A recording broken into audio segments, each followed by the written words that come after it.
Ngayon pa lang, mariin nang tinututulan ng CHR o ng Commission on Human Rights at ng Simbahang Katoliko ang gusto ni Duterte na ibalik ang death penalty sa Pilipinas.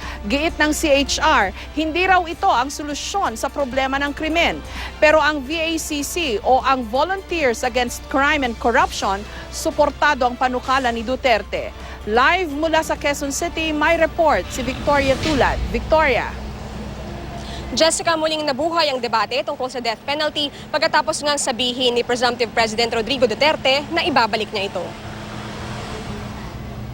Si Leo Echegaray, 38 anyos na pintor, na lethal injection noong February 1999 matapos mapatunayang guilty sa panggagahasa sa 11 anyos na anak-anakan. Matapos noon 3 pang bilanggo ang sinailalim sa lethal injection hanggang baguhin ang batas sa ilalim ng Arroyo Administration. Sa kabuuan, 71 mga Pilipino ang namatay dahil sa death penalty. 84 dito mula noong 1924 hanggang 1976. Pero nang naupo si dating Pangulong Corazon Aquino noong 1986, tinanggal ang death penalty. Ibinalik ito ni Fidel Ramos noong 1993 at mula 1999 hanggang 2000, 7 katao pa ang napatawan ng parusang kamatayan sa ilalim naman ng Administrasyong Estrada.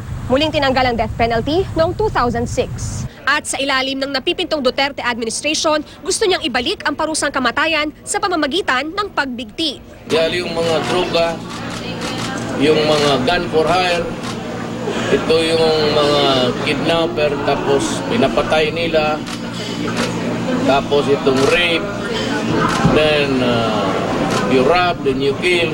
Noong nangangampanya pa lang, sinabi na ni Duterte na pabor siya sa death penalty. Agad tumutol ang simbahan at Commission on Human Rights.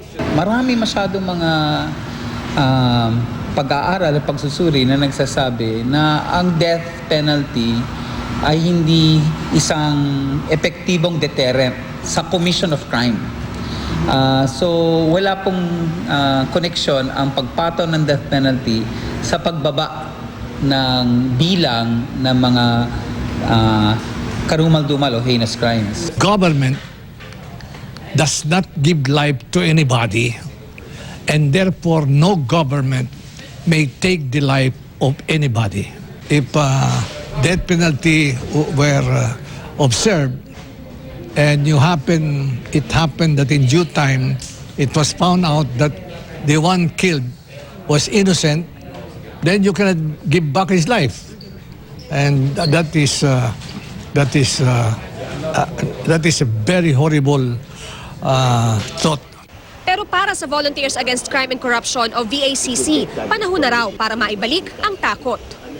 Lola nire-rape, nanay nire-rape, anak pinapatay, nire-rape, pinapatay, susunugin pa. Saan ka naman nakakita ng ganon? Yan pa bubuhayin mo? Cooperate ang ating judicial branch of government at ang ating legislative. We will have drastic change. Maybe in 6 months, ma-achieve yan. Base sa konstitusyon, kailangan maipasa ng Kamara at Senado ang panibagong batas para maibalik ang death penalty. Jessica, noong mga nakaraang kongreso, sinubukan ng ilang mga mambabatas na magpasa ng death penalty law, pero nabigo sila. Jessica?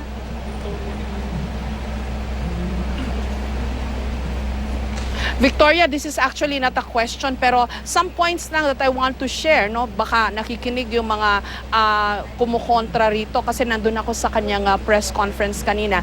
Ang sabi ni Mayor Duterte, he needs the death penalty kasi kailangan daw niya yon para malabanan ang krimen at ang droga, at medyo mahaba pa yung emphasis na nilagay niya sa droga, parang something like yung anak mo, inaalagaan mo, in-enumerate niya pa, you know, the extent to which parents would go para alagaan yung kanilang mga anak, and then heto lang yung mga nagbebenta ng droga, lalasunin lang daw yung kanilang mga anak. So I think ang point niya is malaking problema itong droga ngayon, and it affects our children, so we have to do something drastically, like imposing again, no, the death penalty. Parang ganun yung sinabi niya dun sa kanyang press conference kanina.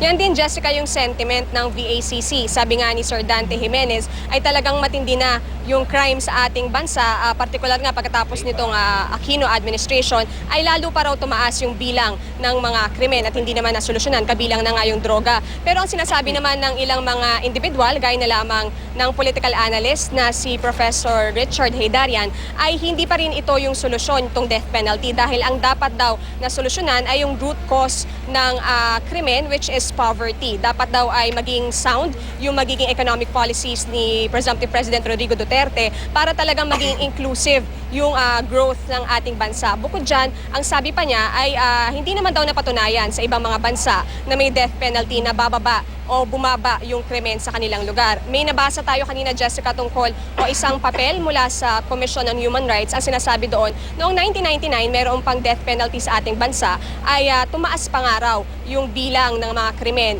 from around 71,000 plus, naging 82,000 plus yan. That was a jump daw by 15.3% ayon sa CHR. So patunay daw yan na hindi naman daw itong death penalty ang sagot sa krimen sa bansa. Jessica.